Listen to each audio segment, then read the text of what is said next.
58 anni di esercitazioni militari a Drasi, un luogo che Mare Amico da tempo vuole venga dichiarato riserva naturale. Finalmente, dopo tante denunce, dopo tanti video, avete chiamato persino le Iene, ma tanti altri. Finalmente ieri un incontro a Palazzo d'Orleans con la regione e l'esercito, magari per aprire ad una svolta, per trovare un altro luogo. Cosa è successo? Quali risposte? Ci sono rassicurazioni? Ci sono degli aspetti positivi e degli aspetti negativi. Gli aspetti positivi sono che certamente dopo 58 anni finalmente se ne parla, che dopo 19 anni che una richiesta di istituzione di una riserva naturale che giace nei cassetti finalmente viene riaperta.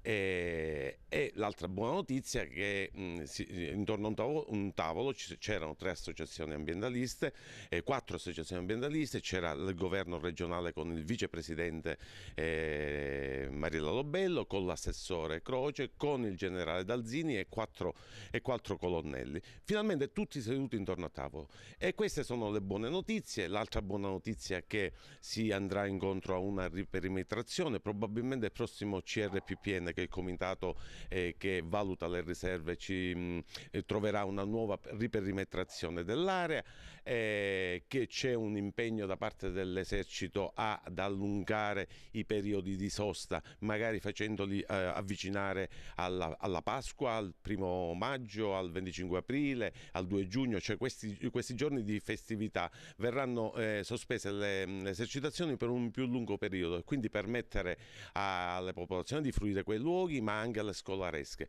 Questi sono gli aspetti positivi che ci sono, è innegabile.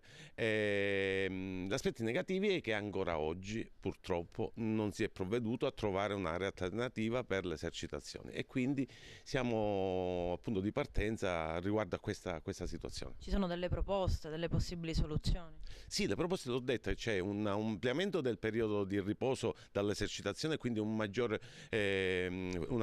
tempo di fruizione dell'area. La riserva assicurano che partirà con una nuova riperimetrazione, ma il punto fondamentale che non si è risolto è quello dell'area da individuare. Si parla di un'area vicino a Enna Caltanissetta, ma ancora tutto è nebuloso.